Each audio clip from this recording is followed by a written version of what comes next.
बिस्मिल्लाहिर्रहमानिर्रहीम। अस्सलाम वालेकुम। कैसे हैं फ्रेंड्स आप? ठीक ठाक हैं?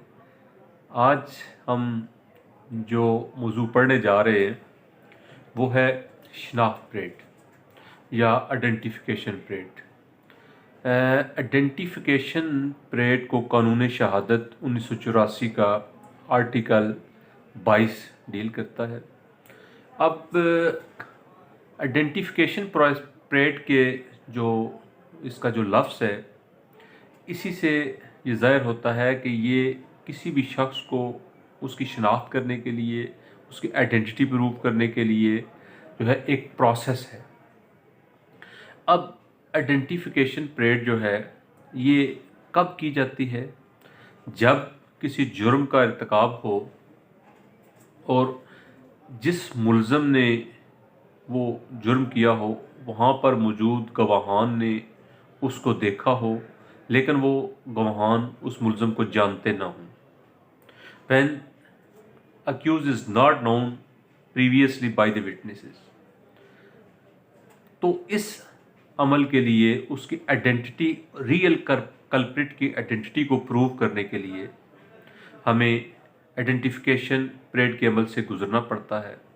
उसमें जो गवाहान हैं जिन्होंने इस वक़ूआ के किसी हिस्सा को या इस वक़ूआ में मुल्ज़मान ने जिस हद तक जुर्म का इर्तिकाब किया वो उन गवाहान ने देखा हो, तो वो एक स्पेशल रोल स्पेसिफाई करेंगे और उसकी डिस्क्रिप्शन बताएंगे, वजाहत बताएंगे।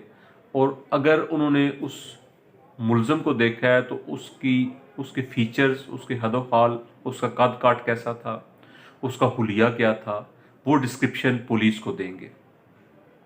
तो ये एक इन्वेस्टिगेशन प्रोसेस है, ये रूल ऑफ लॉ नहीं है।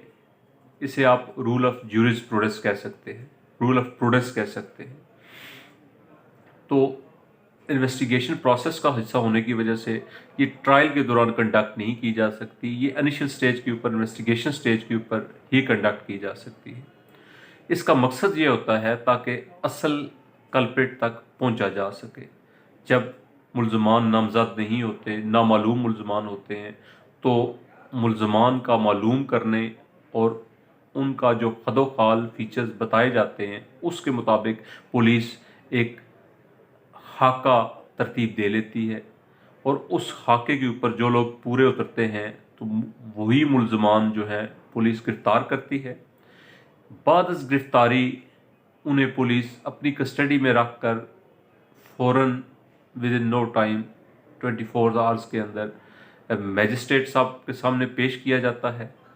जब उसे मैजिस्ट्रेट के सामने पेश किया जाता है तो इस बात को यकीनी बनाया जाता है कि किसी भी तरीक़ा से उस मुल्ज़म का हुलिया या उस मुल्ज़म की शनाख्त जो है वो कहीं किसी भी मुद्दई या किसी गवाह के सामने ना आ सके।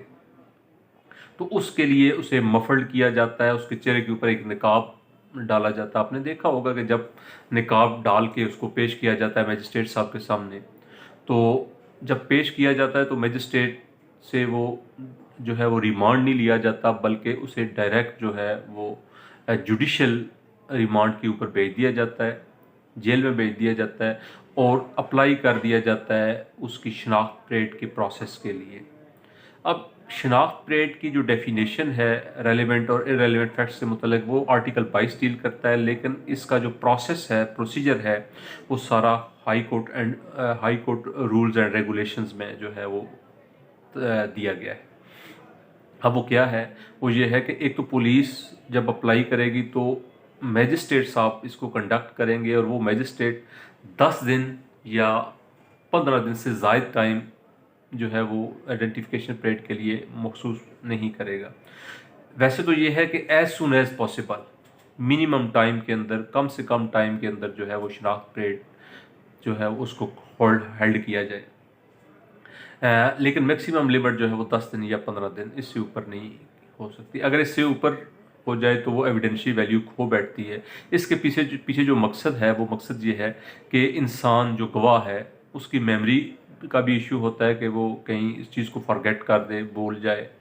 या दूसरा ये होता है कि चूँकि जो मुलज़म गिरफ़्तार किया जाता है, हो सकता है वो वाला मुलज़म ना हो, क्योंकि आपने बड़ी मख़सूस कमज़ोर शहादत के ऊपर आपने उसको गिरफ़्तार किया होता है। एक नक्शा खाका या एक उस जैसा हुलिया बताने के ऊपर उसको गिरफ़्तार किया जाता है, तो उसकी आज़ादी का भी इशू होता है, क्योंकि जब वो गिरफ़्तार होता है तो उसको जेल में मुलाकात के हक़ भी हासिल नहीं होता, और उसको राइट ऑफ बेल भी इस दौरान नहीं दिया जा सकता जब तक उसकी शनाख्त परेड जो है वो हेल्ड नहीं होती।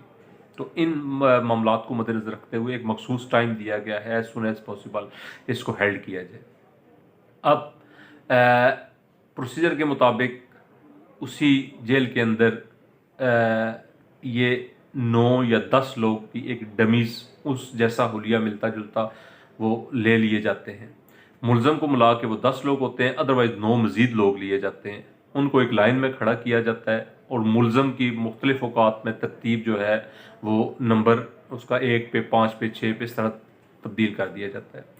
और जितने भी प्रोसिक्यूशन विटनेस होंगे वो 1 हों, 3 हों या इससे ज़ायद हों, उनका आपस में ये इंश्योर किया जाता है कि उनका कम्युनिकेशन जो है वो आपस में ना हो, वो अलग अलग जाएं और अलग अलग जाने के बाद अपना मुलज़म जो है उसको वो शिनाख्त करें और उसका रोल मौके के ऊपर एट्रीब्यूट करें।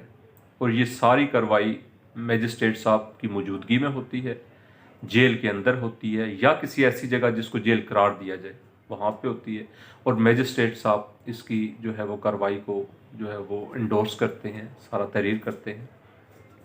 तो इसके बाद शनाख्त परेड को जो है वो कंसील कर दिया जाता है, कंसील करके वो अपने ऑफिस में ले आया जाता है। अगर तो मुलज़मान नाकाम हों शनाख्त करने में, तो फिर उसी शनाख्त परेड को तफ्तीशी को हक हासिल होता है कि वो उसकी एक कापी वसूल करे। कापी वसूल करने के बाद अगर वो देखे कि मुलज़मान को शनाख्त नहीं किया जा सका, ये मुलज़मान वो मुलज़मान नहीं है, तो उनको जो है वो डिस्चार्ज किया जा सकता है। अगर दुरुस्त शनाख्त होगी हो और स्पेसिफिक रोल के साथ शनाख्त होगी हो, तो वो वापस पुलिस ऑफिसर उनको तलबी करवाई जाएगी, और उस मुलज़म की तलबी करवाने के बाद वो उसका रिमांड हासिल करेगा और मज़ीद इन्वेस्टिगेशन प्रोसेस उसको नामज़द मुलज़म के तौर पर लेकर आगे बढ़ाई जाएगी। ये जो है शनाख्त परेड है, ये एक वीक टाइप ऑफ एविडेंस है, ये स्ट्रॉन्ग और कंक्लूसिव एविडेंस नहीं। It needs corroboration of other facts. दूसरी जितनी भी FSL की शर्तें हैं, अकुलर है या सर्कमस्टांसेस और एविडेंस है, उस सारी एविडेंस को corroborate करने के बाद ही जो है मुलज़म को इस बुनियाद के ऊपर सज़ा दी जा सकती है, वरना जो है वो शनाख्त परेड जो है उसके ऊपर शनाख्त नहीं सज़ा नहीं दी जा सकती।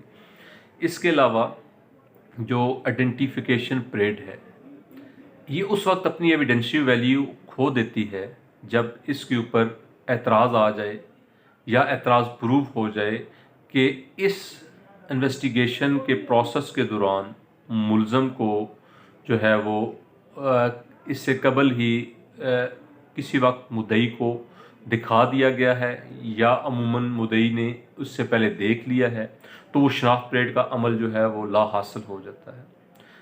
अगर वो ये एतराज़ किया करता है कि जब मुझे गिरफ़्तार किया गया तो ये गवाहान ने मुझे देख लिया था, या पुलिस वालों ने इनको फ़ोटोग्राफ्स दिखा दिए थे, या पुलिस वाले ने इनको मिलवा दिया था आपस में, तो पहले ही मुझे जानते थे ये गवाहान, मैं इनके लिए नामालूम नहीं था, तो मुझे जानबूझ के इसमें मुलव्वस किया गया।